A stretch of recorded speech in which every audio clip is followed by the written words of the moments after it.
Today, you'll learn how to add a 3D punch to your photos in Photoshop using the Out of Bounds by PanosFX.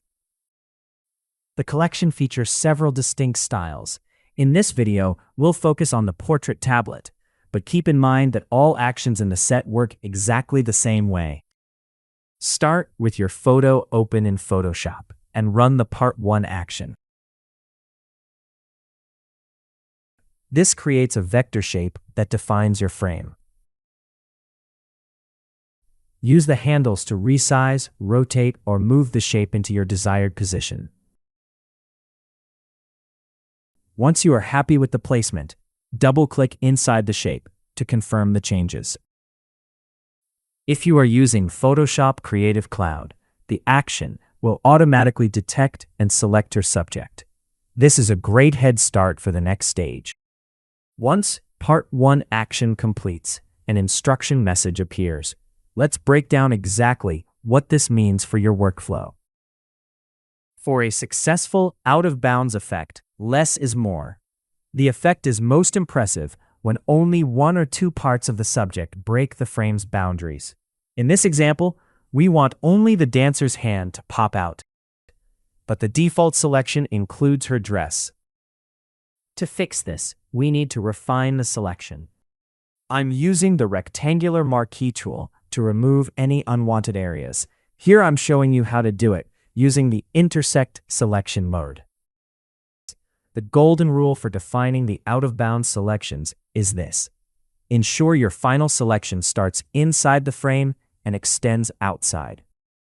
Let's undo the selection, and this time use the rectangular marquee tool in subtract mode.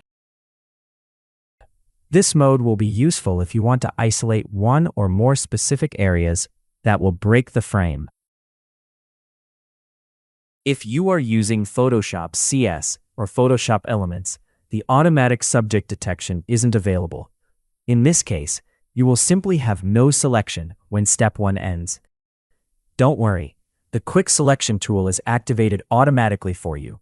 Use it to manually select the areas you want to pop out, making sure you start your selection inside the frame and move outward. Now run the Part 2 action below. In just seconds, Photoshop generates two different renditions in separate documents. The first places the frame over a grayed out version of the original photo, while the second uses a solid color background. Let's look at the second rendition. You can use the crop tool to easily add more canvas space around the frame. Double-click the background layer to change its color to match your style.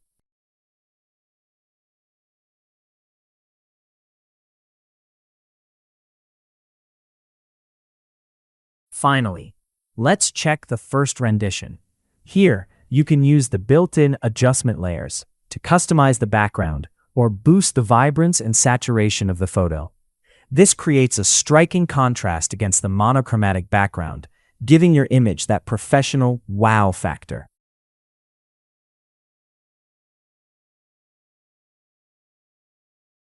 You can expand the Table Frame Layers group and double-click the frame layer to change the default black color.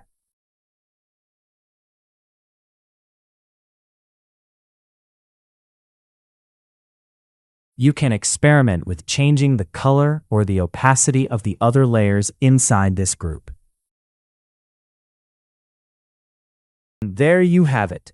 Total creative control over a 3D effect that AI can't replicate with this level of precision. Have fun creating your own out-of-bounds masterpieces.